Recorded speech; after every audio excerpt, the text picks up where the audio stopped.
This is the second part of the discussion on atom charge at different pH.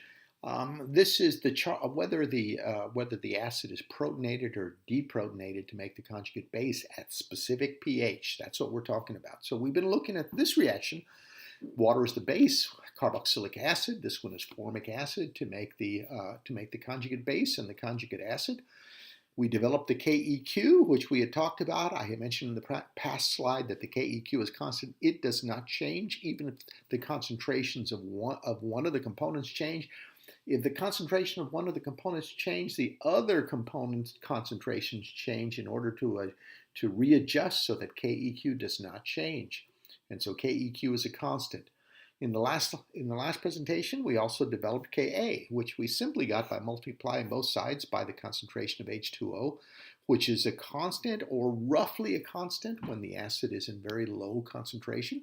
The water doesn't change. We don't make too much protonated water, which is the hydronium. So in any case, at very low concentrations, the water doesn't change. And so we treat it as a constant. We multiply both sides by the concentration of water. We get concentration of water times KEQ, which is 55 times KEQ, because concentration of water is 55 moles per liter. And we define that as Ka. And we get the other expression right after we cancel out the water in the numerator and the denominator. So that's Ka. And so now here I'm just splitting the right side of that equation, splitting the hydronium off from the rest of it. And so on the left side, we've got the ratio of the conjugate base on the numerator to the concentration of the acid in the denominator. This is equal to Ka. And so, all I've done is split off the water for reasons that I'll explain to you in just a moment. But keep in mind, Ka is a constant, just like KEQ. KEQ is a constant. We multiply it by a number. It's still a constant. And so what happens at pH of 4 in this circumstance, this is something that we talked about the last time. When pH equals pKa, the concentration of the conjugate base, which is in the numerator, equals the concentration of the acid, which is in the denominator. Those two are equal. So that when we take the log of all of that expression, negative log of pKa and negative log of the rest, we have pH equals pKa when the acid is in the same concentration as the conjugate base. Again, that's the last presentation. So at pH of 4, which is the same as the pKa of the acid up in the above expression, at pH of 4, the conjugate base concentration equals the acid concentration. Very important to note that when pH equals pKa, the acid concentration equals the conjugate base concentration. Now we want to do the following. We want to decrease the pH by 1. So we could add HCl to the reaction, which we talked about in the last slide. So we decrease the pH by 1. That means we increase the H plus concentration by a factor of 10, or the H3O plus. I sometimes draw it one way, sometimes draft it the other. So we increase the H plus concentration by a factor of 10 when we decrease the pH by 1. So we've increased the H plus concentration by a factor of 10. That means we have to decrease the ratio of the conjugate base over the concentration of the conjugate base over the concentration of the carboxylic acid. We have to decrease that by 10. What exactly does that mean? That means that the conjugate base, that we have 10 times more acid than conjugate base. That's what it means. It means that we've increased the amount of carboxylic acid. And so the carboxylic acid is now 10 times the amount of the conjugate base. And so that means the percent of acid is 10 over 11. We have 1 to 10. 1 carboxylic acid to 10, 1 carboxylic acid to, we have 10 carboxylic acids rather to 1 carboxylate. And so there's 11 total there. And so 10 over 11, 10 of them are carboxylic acids. 10 over 11 is 0.91, and times 100 is 91%. And so 91% of this mixture is the acid. The base is the other 9%. We do that as follows. So what we've done in summary is we've recognized that when pH equals pKa, the concentrations of the acid and conjugate base are identical. But now what we've done is we lowered the pH, which is the same thing as increasing the concentration of H plus. From Le Chatelier, we knew it went to the left. It pushes the equilibrium to the left. Also from Le Chatelier, we know that it pushes equilibrium to the left such that the acid is now 10 times more than the conjugate base. And so if we look at the percentages, this is how we calculate those. So there's a rule of thumb I want you to remember. When pH is less than the pKa, we have more acid than conjugate base. When pH is greater than pKa, we have more conjugate base than acid. Those are quick ways for you to make assessments based on all the above discussion.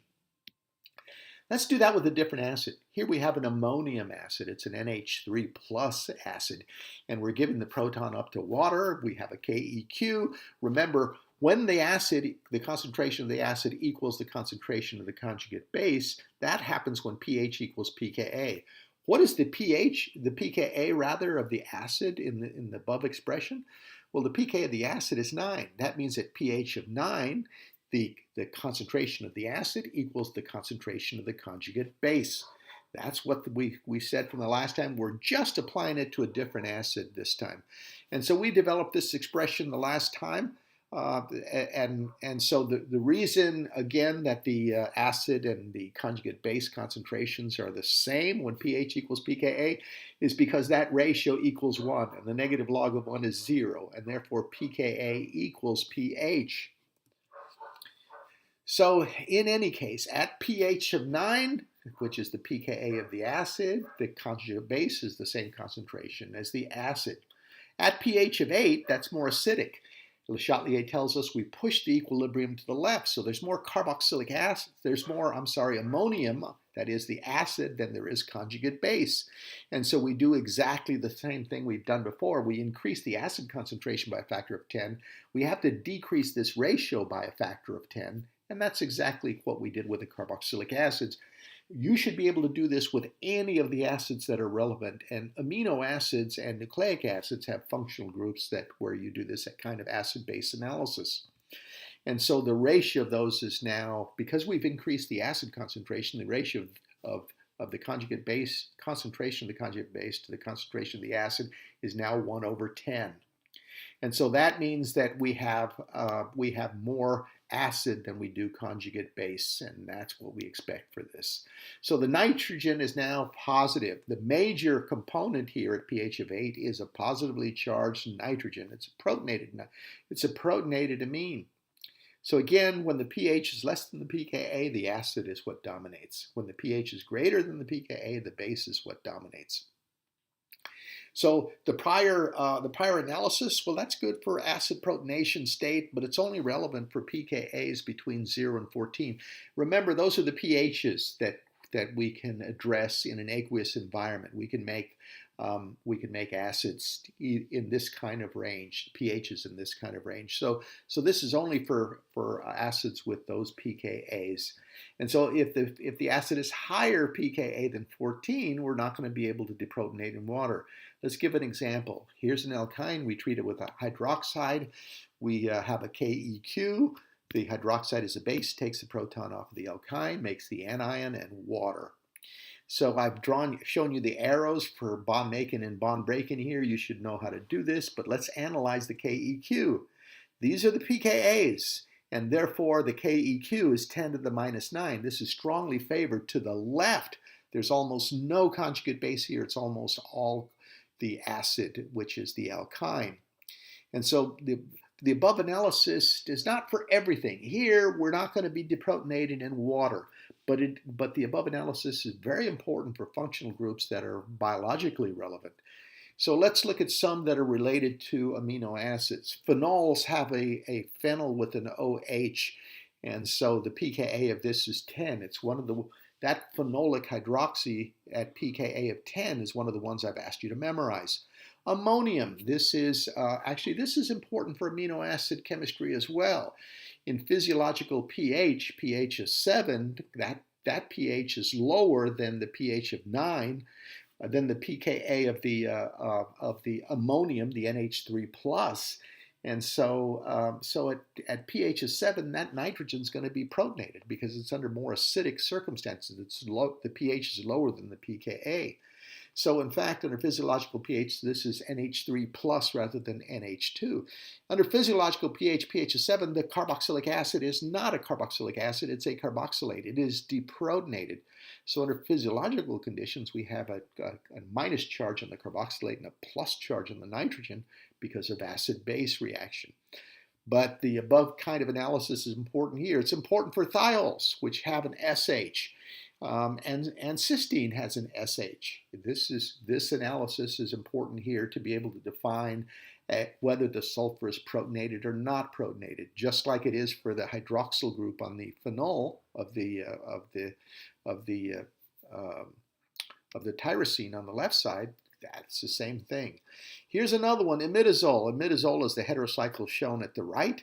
But in fact, that heterocycle doesn't lose a proton. What loses a proton is not imidazole. What loses the proton is the protonated imidazole. So that can lose a proton. The pKa of that is 6. That loses a proton to become neutral.